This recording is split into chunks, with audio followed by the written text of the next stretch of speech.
Europe is struggling to contain a spiraling energy crisis, one that could lead to rolling blackouts, shattered factories and a deep recession. So what is the primary cause? Russia has choked off supplies of cheap natural gas that the continent has depended on for years. Now this has pushed European governments into a depression and desperation situation. They are scrambling for new supplies and ways to blunt the impact. European officials call it an energy blackmail. They are aimed at pressuring and dividing the European Union, especially as it supports Ukraine against Russia's invasion. So the first question is, did Russia cut off gas to Europe? Yes. There's a halt in the Nord Stream 1 pipeline supply. This means Russian gas shipments have fallen 89% from a year ago. Russia used to supply 40% of Europe's natural gas to Germany. The suppliers were even more. Now they are rushing to replace this supply. So what are Europe's options? Europe has lined up all the alternative gas supplies it could. There are shipments of liquefied natural gas, or LNG, that come by ship from the United States. Secondly, there is more pipeline gas from Norway and Azerbaijan. Germany is keeping coal plants in operation, especially the ones that it was going to shutter to reduce greenhouse gas emissions. The other issue at stake is European solidarity. There is will to stick together during the crisis, but dividing Europe was one of Putin's main goals. Other nations like Turkey believe Europe is reaping what it sowed. Tabii Avrupa aslında ektiğini biçiyor. Tabii Sayın Putin'e karşı Avrupa'nın tutumu, yaptırım uygulamaları ister istemez tabii Putin'i de onlara karşı ve siz böyle yapıyorsanız ben de böyle yaparım noktasına getirmiştir. Ve Putin de kendisi elindeki bütün imkanlarını ve silahlarını kullanmaktadır. Bunların da en önemlisi doğalgazdır.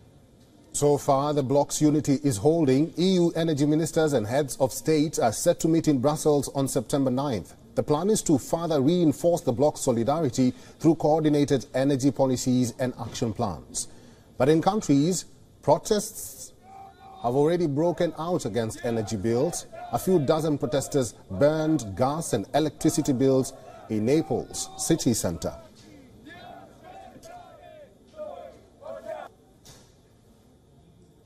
I media che tendono a diffondere notizie false, come il PIL che è aumentato, la disoccupazione è scesa, ma non è vero questi cose, cioè, non esiste proprio. Loro pensano soltanto agli affari, alla guerra, al business, ma stanno preparando un'altra pandemia, un'altra cosa per guadagnare sempre più soldi. Il reddito di cittadinanza l'hanno tagliato. Allora stai dicendo proprio a rubare, perché la gente questo farà, perché loro ci stanno costringendo a fare queste cose.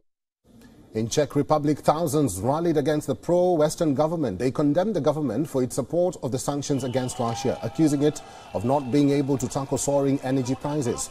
In Germany's Leipzig, the situation was similar. Around 3,000 demonstrators rallied in the city, protesting against high living costs, rising energy prices, and the insufficiency of the government support measures.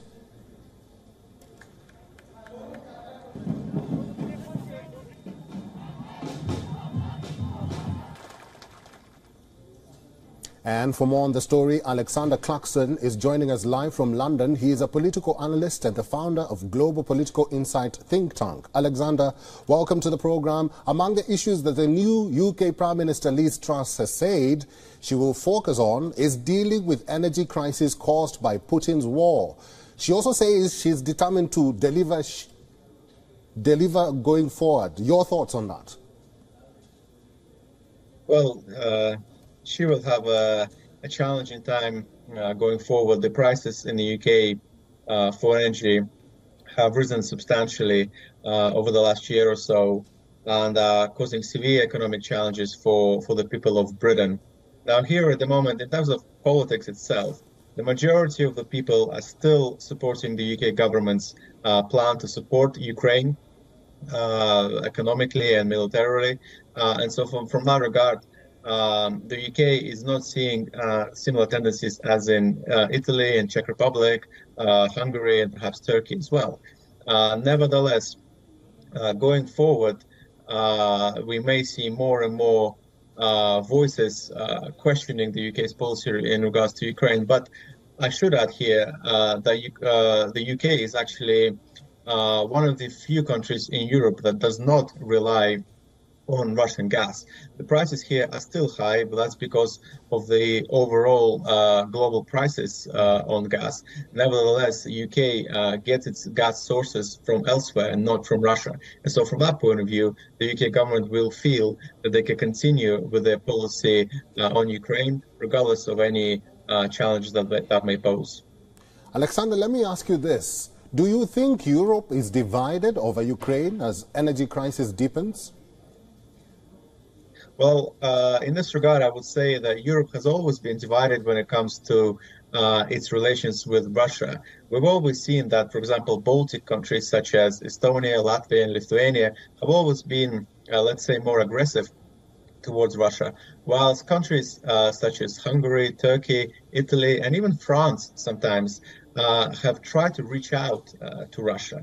Now, when the war in Ukraine started, we saw unity between the countries of Europe, but as the economic challenges continue to exacerbate, we will see, in my view, those, let's say, dividing groups returning again, where we will see the Baltic countries plus the UK quite keen to continue their, let's say, anti-Russian policy, while countries such as Turkey, Hungary, and Italy will try and find perhaps plans for appeasement in order to return the situation to some kind of normalcy.